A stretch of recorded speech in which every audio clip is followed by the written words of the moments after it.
And we're back. Okay.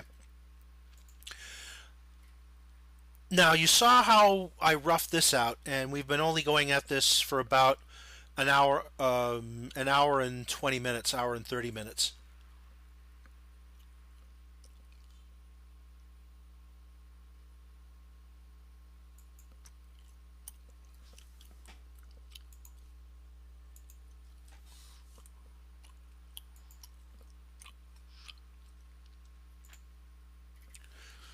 I was able to do this much of the Stuka in,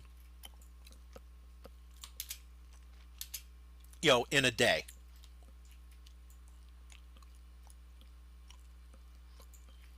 And everything is set up. But things become increasingly more complicated. You'll slow down a bit. The Corsair is a hell of a lot easier than the Stuka. The only hard part of the Corsair is going to be the engine. Because the engine you're going to have to build out. And that's going to take you a long while. I may actually build mesh radial engines for the THI line to just pop in as OBJ files.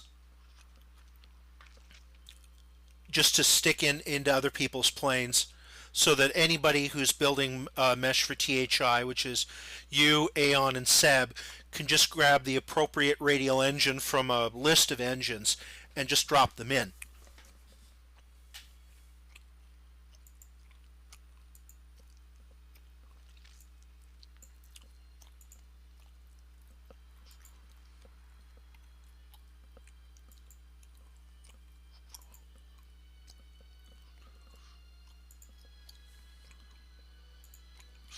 And so here's the Stuka as it is now.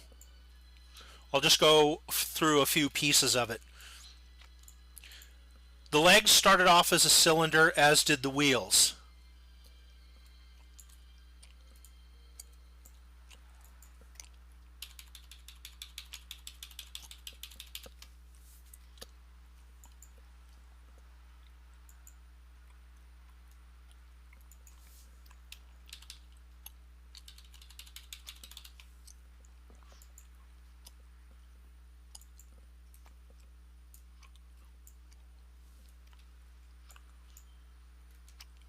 For some reason that's showing up oddly.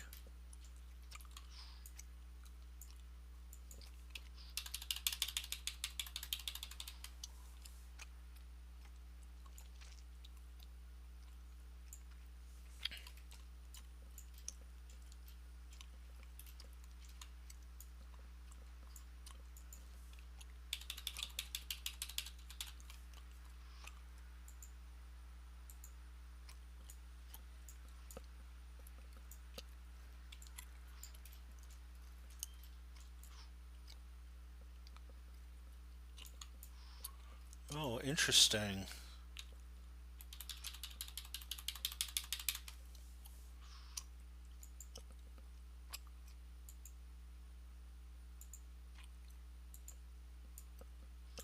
That's what's wrong with them.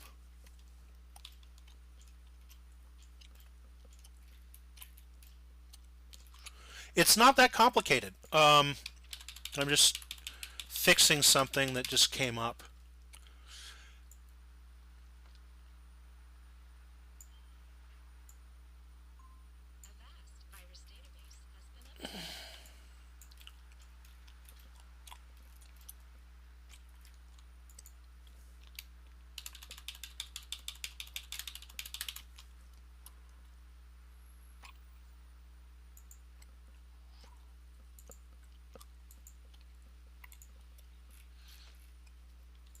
But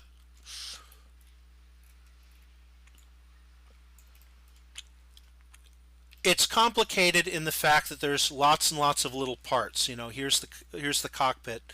The instrument panel and the rear machine gun are separate files that are going in. The machine gun, because we want to put out a Vice version of this in about a week so I can make some money.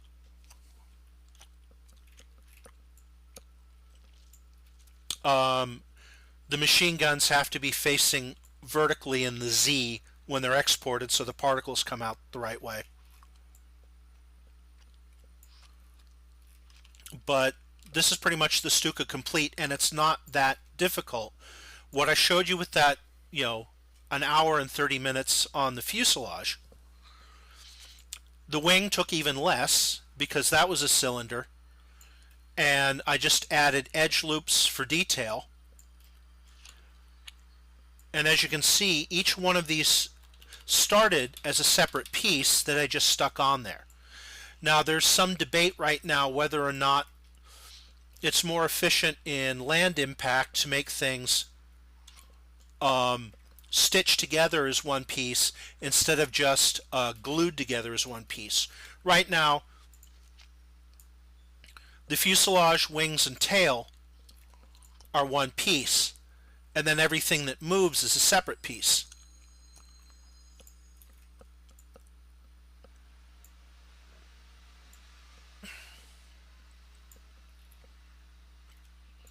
But even these little pieces,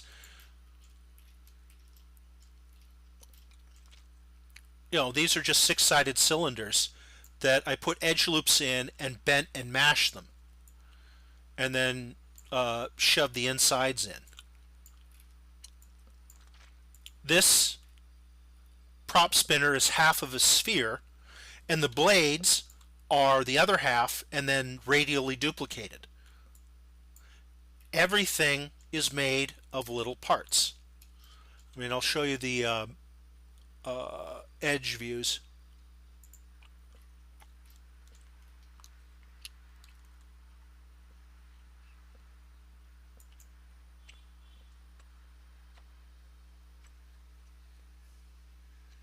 Let's see.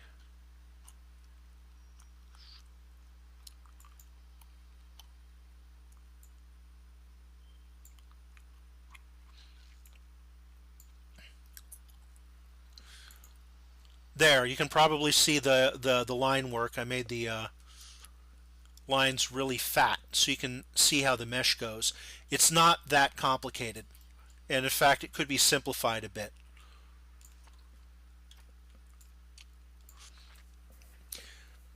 The hardest thing about these jobs is the research and finding plans, because a lot of things you may have to eyeball, and eyeballing produces, in my opinion, unsatisfactory results, but you got to be able to do it artistically.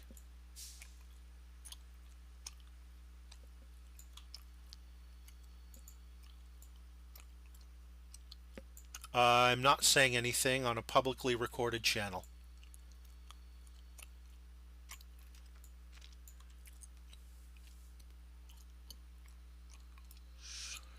But when you have a model, we'll go to the next lesson, which is UV mapping, which I've already got some UV mapping lessons here where I map the Stuka pre-recorded. It's not confusing at all.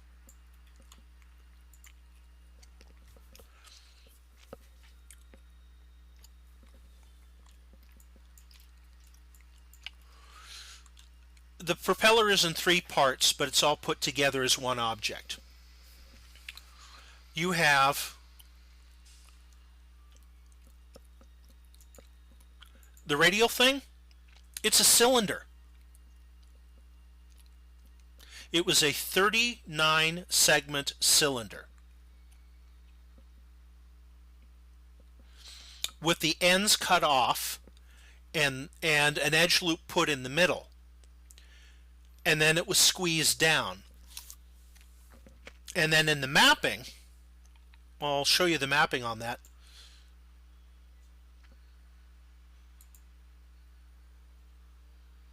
It's mapped to a square so that all I have to do is paint in texture one propeller blade, and then Aeon can stretch the texture left and right depending on the speed of the propeller and how much blur we have. And then he can turn the physical blades off.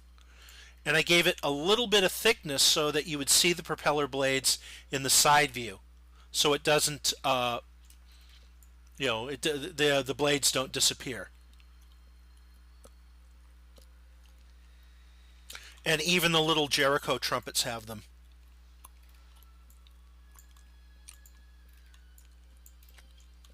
The guns are just a cylinder, eight-sided cylinder, where parts are pulled inside and out.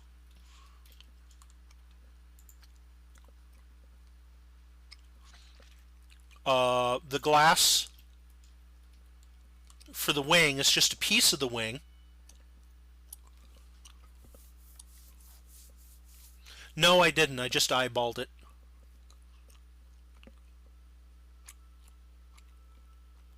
The plan, well, I matched it to the plans. I didn't eyeball it. But the plans, the lines are fairly thick. And, the wing machine guns are 7.92 Mauser.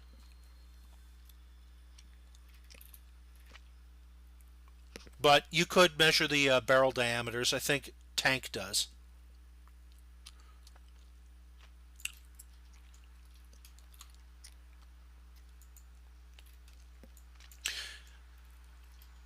.92 millimeter, aka 8 millimeter Mauser.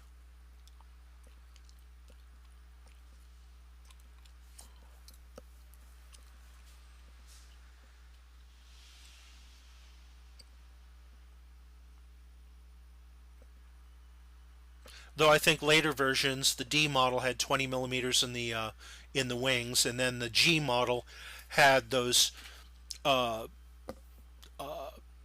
37 millimeter cannons and pods. Well,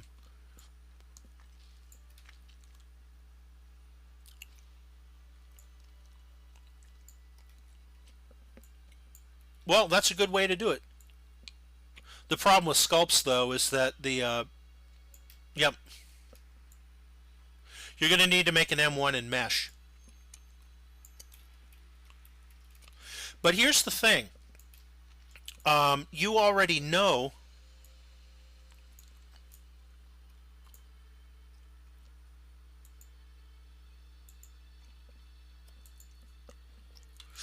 You already know how to sculpt.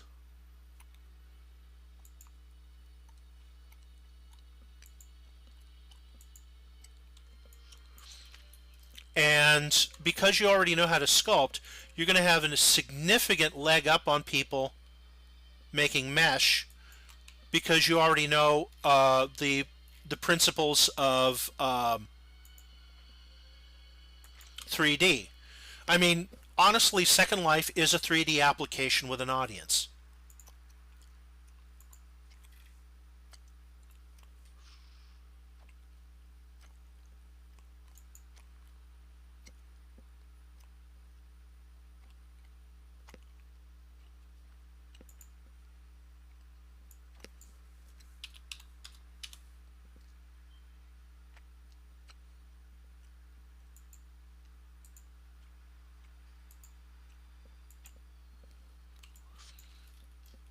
I'm just going around finding errors that I need to fix. I mean, at this point, ask me questions, because we're pretty much done at this point. I mean, you got the basics down. When you have something ready to map, we can discuss mapping. Tank is another person to ask on tips and tricks.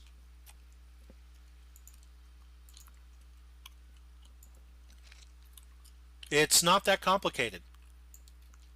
These are cubes.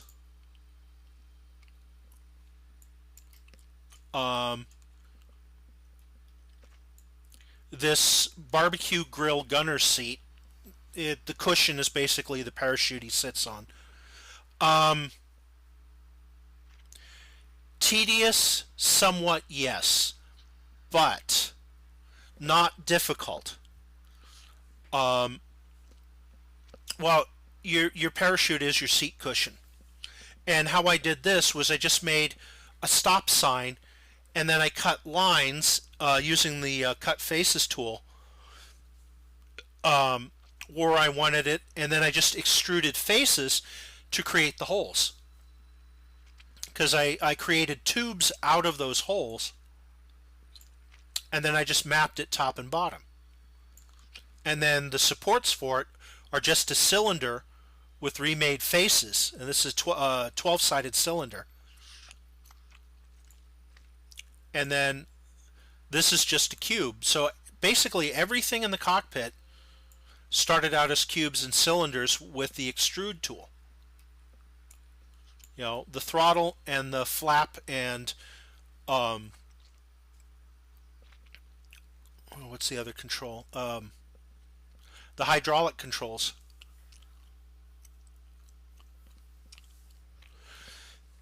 What do you mean face number discretion? This HUD up in the corner here.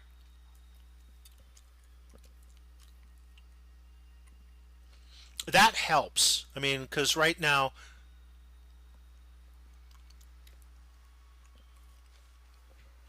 oh, when you go up to the create panel and it goes create polygon primitives, next to each primitive is what's called an option box. And if you click on that, it'll give you this in the Control A tab, and you can set in the create settings, it'll give you 24 slices around the axis, 24 divisions. How many divisions on the height? How many divisions on the cap? So for me, I create simple cylinders, 24 divisions, one height division, and one cap. Oh, the factors are how close it's going to be to anybody looking at it, and how big is it going to be on the screen. For instance, the let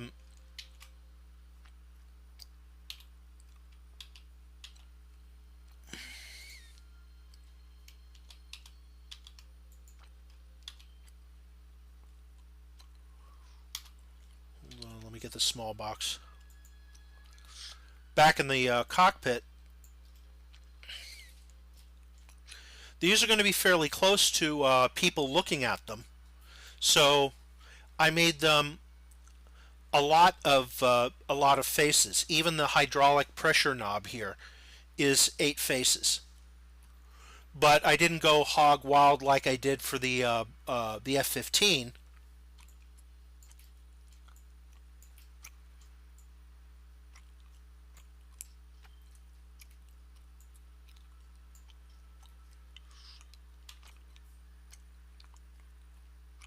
Oh, interesting. Let's see if this works.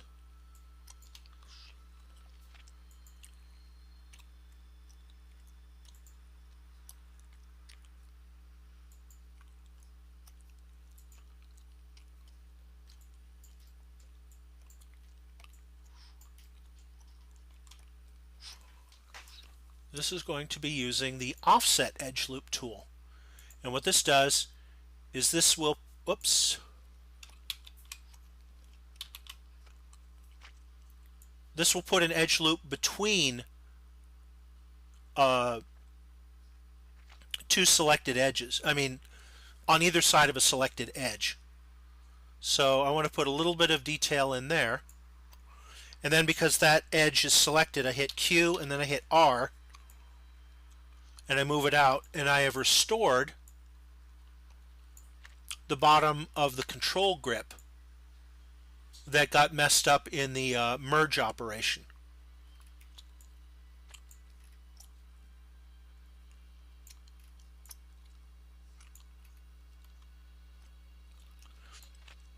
Yes, I did, because people are going to have to be able to see what's under them when they push over.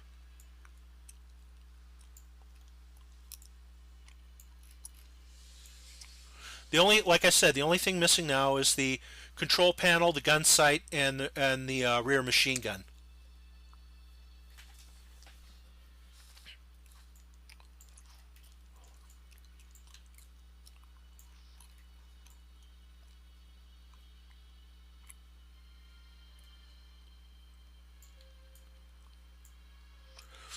Any questions?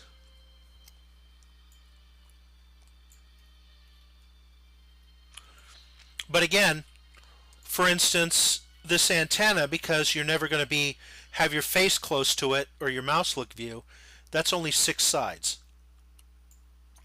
And because this roll cage is behind you most of the time, it's only 6 sides.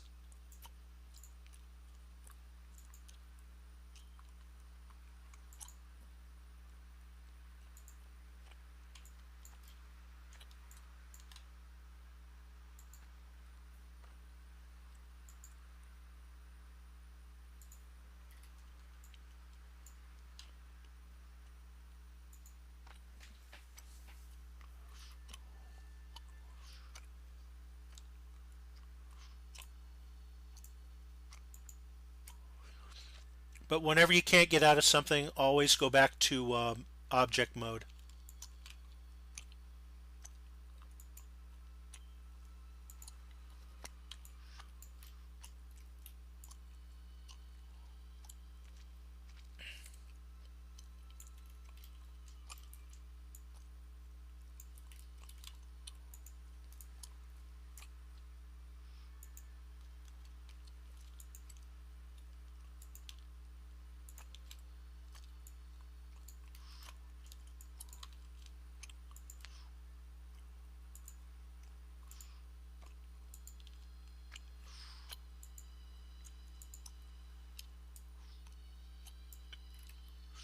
Keep asking questions.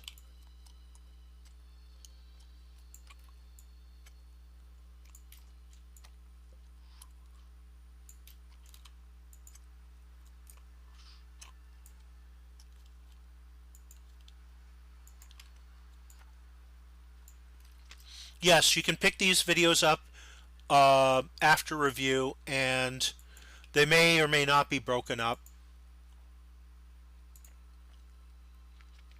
but I'm not seeing a lot of them. And I have named them Faulken's first and second and third lesson, so you can go over those as well. And right now I'm just chasing down bad edges.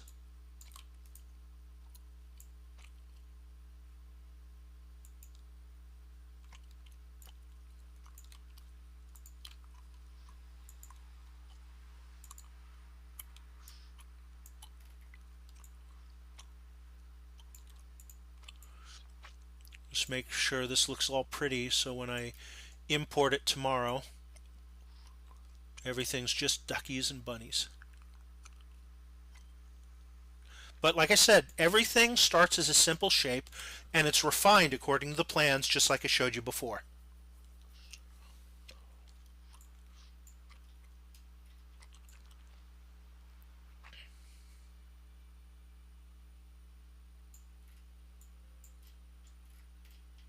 And we can go over more advanced topics once you have a Corsair. Now, I have a ton of Corsair plans because I was involved in the making of the first one, the when Sculpties first came out. So I can give you that folder, and it's bigger than the one I gave you for than the one you saw for the Stuka here. And I can Dropbox that for you. I mean, I even have some of the original 1942 parts drawings scanned in of different parts.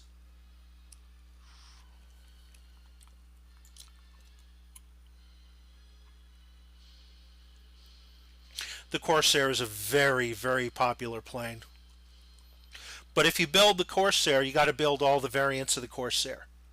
Like I have to build all the variants of the Stuka after this first one's out. I have to do, after this B model, I have to do a D model and then the G model, the tank buster.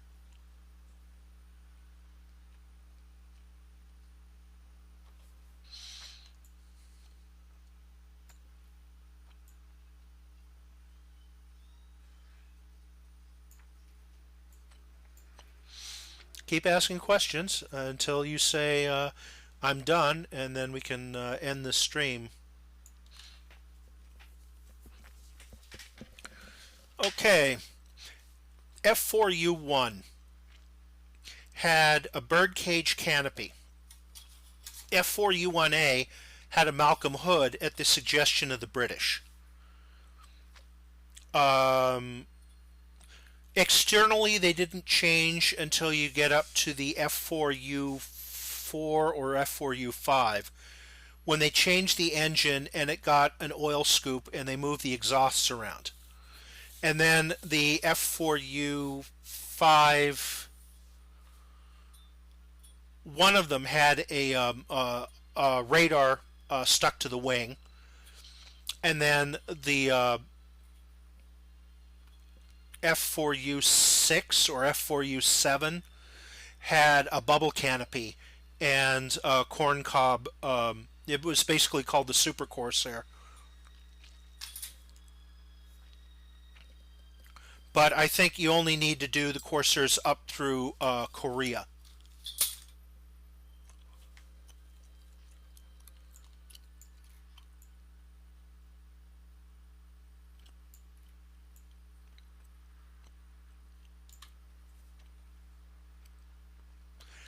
Anything else?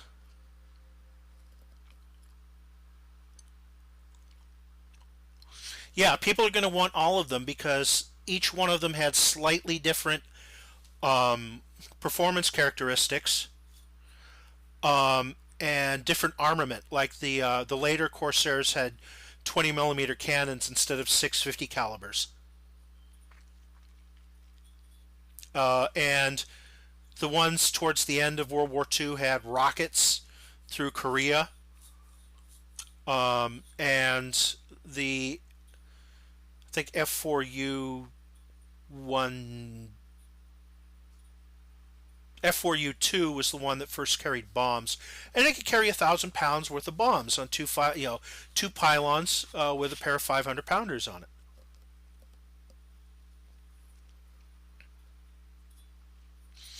Yeah, this is why I don't have any interest in post 1945 aircraft, is because, well, I cram myself so full of knowledge on pre 1945 aircraft.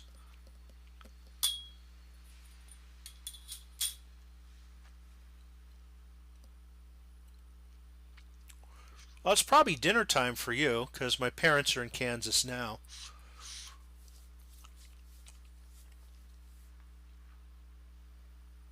So you want to knock off for dinner? And I suggest, well, I'll give you the plans in Dropbox, but I suggest you just dive in and attack this. And if you need to, watch any of the videos that I've already streamed before that I have up online.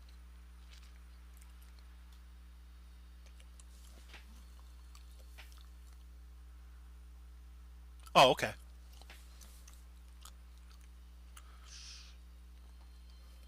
Well, pretty soon I'm going to have to eat, probably in about 15 minutes or so.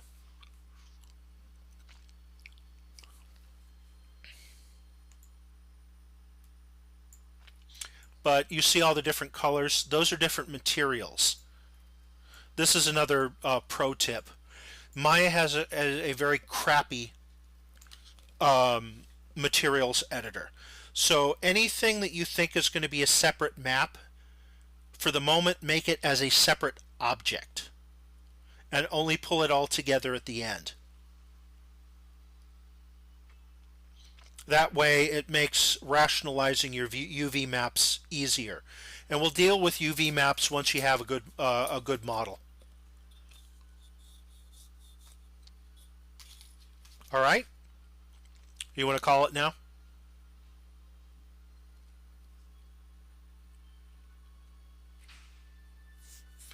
Oh, through the screen Skype capture. We'll have to go through that. We'll have to go through that again. I didn't record the parts that were Skyped because I wasn't recording audio.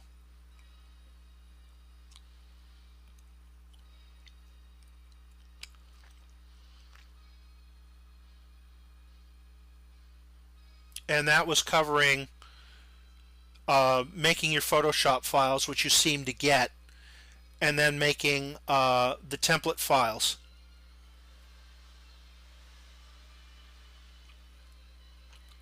Yeah, which shouldn't be too hard. I mean, we covered a lot of it, and you just go up to create NURBS plane,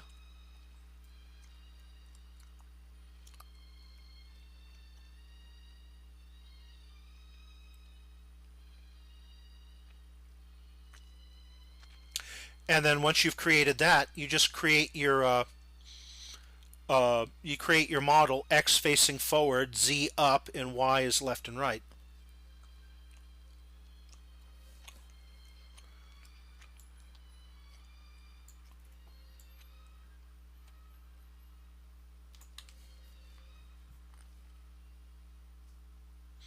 But I mean, you're already a decent modeler, and you can already use Photoshop. I don't see any reason why, after you got a couple four models under your belt, you start hunting around the mod community of various games and start making assets for that for money.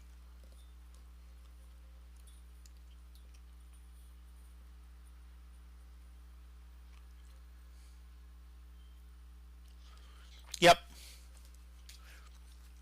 and pick up some blueprints on your own. Like I said, I had big plans, so I collected lots and lots of aircraft reference. I even went down to Pima on my birthday 2 years ago with my friend Will and took tons and tons of photos of jets because I didn't know dick about jets, but I needed to figure those out for Aeon.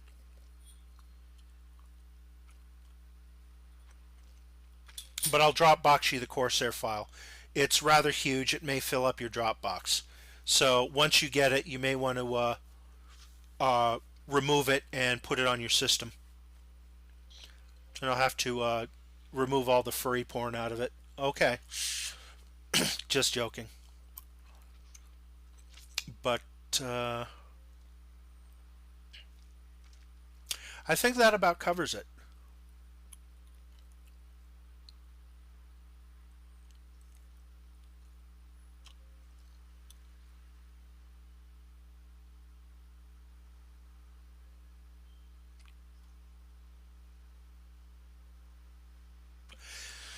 Anything else before I shut down?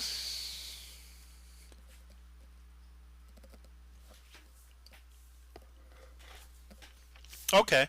And we can do this again when you are set up. All right? All right. Talk to you later then. Have fun this evening. I got to go eat and inject myself. Talk to you later. Bye.